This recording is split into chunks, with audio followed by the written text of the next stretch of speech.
I get asked all the time about how to start a company in the United States if you're a foreigner. A lot of people have this idea that it's super complicated, but it's actually not that bad. So in today's video, I am going to show you the real steps that are necessary in order to start a business here in the United States if you are from overseas. So first off, we need to figure out what kind of visa you're going to be coming into the United States under, because this is going to dictate whether or not you can own a business here. For example, if you come here as a student, you cannot own a business. You can only work for someone else, however. If you come here as an investor, then you can own a business. And so there's different rules based on which visa you're coming in under. Now, the most common visa that people come under when they restarting a business is the E2 Treaty Investor Visa. Now, for this particular visa, what you need is to invest a substantial amount of money into a business here in the United States. Now, substantial means that it's enough money to be at risk. So let's say you have $1 million. Let us say you want to open up a pizza shop and you put $100,000 into that pizza shop. Well, that might not be considered a substantial investment because you could still go and open up another pizza shop if that one failed. So the general rule of thumb is that the more money you put into the business, the better. And then once you have your visa sorted out, the next thing you need to do is to pick a name for your business. It's really important that you pick something that's not already taken. And the easiest way to check that is to go to a website called the USPTO, which is the United States Patent and Trademark Office. And you can search to see if there's any other businesses with that exact same name. If there are, then you're gonna have to change your name or make it a little bit more unique. Next, you're going to have to decide what type of business entity you're going to have. There's four main types: sole proprietorship, partnership, LLC, and corporation. The simplest is a sole proprietorship where you are the business and the business is you. So if you go and open up a taco shop, that taco shop is you. But then you also have things like partnerships where you have multiple owners. Then you have an LLC, which stands for Limited Liability Company, basically means that you have a separate legal entity from yourself. And then finally, you have a corporation where you have shareholders and you have a board of directors, and it is a bit more complicated. The most common type of business structure that startups use is an LLC because it gives you limited liability, meaning that if the business gets sued, then the personal assets of the owner are protected. If you were just to go and open up a business as yourself and something happened, then your personal assets are at risk. But an LLC protects your personal assets. After you figure out what type of business entity you want, then you need to file articles of organization.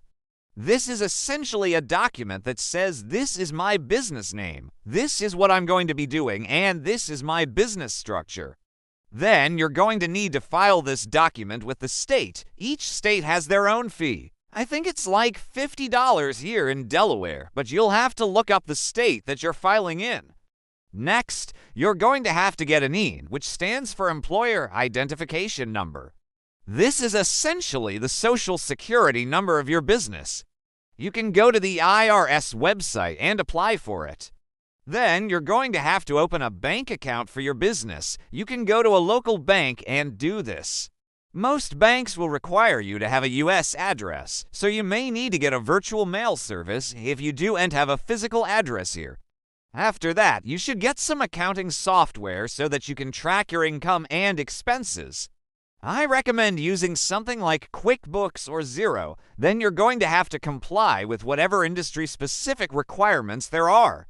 For example, if you're opening up a restaurant, you're going to have to get a food handler's permit. Or if you're selling drugs, you're going to have to deal with the FDA. Finally, you should probably hire a lawyer to make sure that you're redotting all your I's and crossing your T's. Starting a business is a lot of paperwork and it's easy to make mistakes.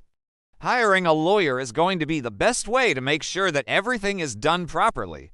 One thing that I do want to point out is that you don't necessarily need to follow this exact order. For example, you could open up a bank account before you file your articles of organization.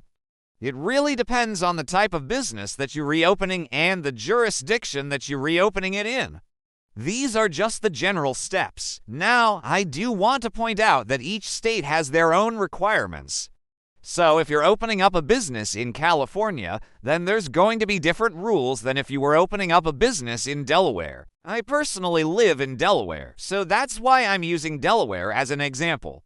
But you lines have to look up the state that you want to do business in and find out what their specific requirements are. And one last thing that I do want to mention is that you can hire someone to set up your business for you. So if you don't feel like dealing with all the paperwork, you can hire someone who specializes in doing this. I know that there's companies that offer services like this. They'll set up your business for you and make sure that everything is done properly. And if you're wondering why you should do this in the United States, well, it's because the United States is the world's largest economy. So if you want to grow a big business, this is probably the best place to do it. Also, the US is a very innovative country. So if you have a new product or a new service, there's a good chance that it will be well received here. Additionally, the US has a large population, which means that there's a lot of potential customers. And finally, the US is a very wealthy country, so people here are willing to spend money. Now, I do want to point out that there are some downsides to doing business in the US. For example, the US is a very litigious society. So if you're in a lawsuit, it can be very expensive. Also, the US government is very big, so it can be difficult to deal with. Additionally, the US is a very competitive country. So if you're trying to break into a new industry, it may be difficult. Finally, the US is a very fast-paced country. So if you're not able to keep up with the competition, you may fall behind. But despite these downsides, I still think that the US is a great place to do business. If you're able to navigate the system, you can be very successful here. I've seen it happen over and over again. If you have any questions about the process, feel free to leave them in the comments below. I'll do my best to answer them. I've been through this process multiple times, so I know it can be a little bit overwhelming, but it's really not that bad if you just break it down into smaller steps. Thank you guys so much for watching. I hope you enjoyed this video. Please don't forget to like, subscribe, and hit the bell notification button. I make videos about personal finance, investing, and entrepreneurship. Thank you guys so much for watching, and I'll see you in the next video.